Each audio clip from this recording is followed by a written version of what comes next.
Le commerce avait dit surtout et répété que c'était une chose sans exemple qu'une pareille marche. Qu'une telle violation était inconnue jusque-là, mais c'est là. Le premier consul répondait que ce serait tranché à la difficulté contre eux d'invoquer l'exemple. Elle leur citait le billet de Louis XIV, les liquidations de région, la société de Mississippi, les liquidations de la guerre de 1763, celle de la guerre de 1782. Et il prouva que ce qui disait être son exemple avait été la pratique constante de la monarchie, de l'empereur, passé à divers branches de l'administration. Il a défendu l'institution. Les inspecteurs auraient vu. Par eux seuls, disait-il, on pouvait s'assurer du nombre des hommes présents.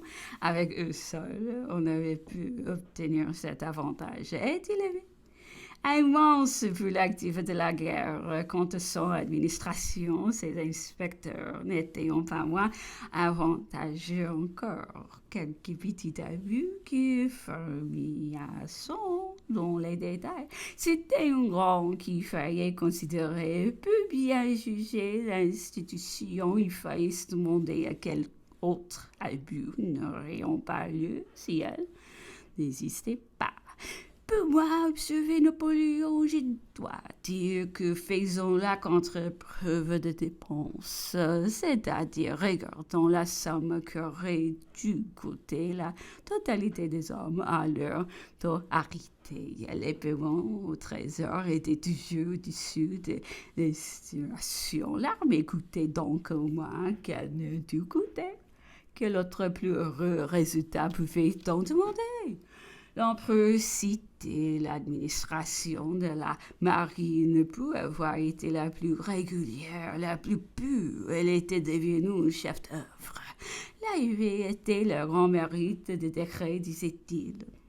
L'empereur trouvait que la France était trop grande pour une ministre de l'administration de la guerre. C'était au-dessus des forces d'un homme, disait-il. On avait centralisé à Paris les décisions, les marchés, les fournitures, les confections et sous-divisé la correspondance du ministre en autant de personnes qu'il y avait de régiments et de corps. Il fallait au contraire centraliser les correspondances et subdiviser les ressources et les transportant dans les localités elles-mêmes. Aussi, je vais longtemps méditer le projet de former en France 20 ou 25 arrondissements militaires qui ont composé autant d'armées. Il n'y a plus que ce nombre de dépôts de comptabilité. Ce étaient 20 sous-ministres. Il fallait trouver 20 honnêtes gens. Les ministres n'ont plus eu que 20 correspondances. Ils centralisé le tout et fait mouvoir la machine avec rapidité.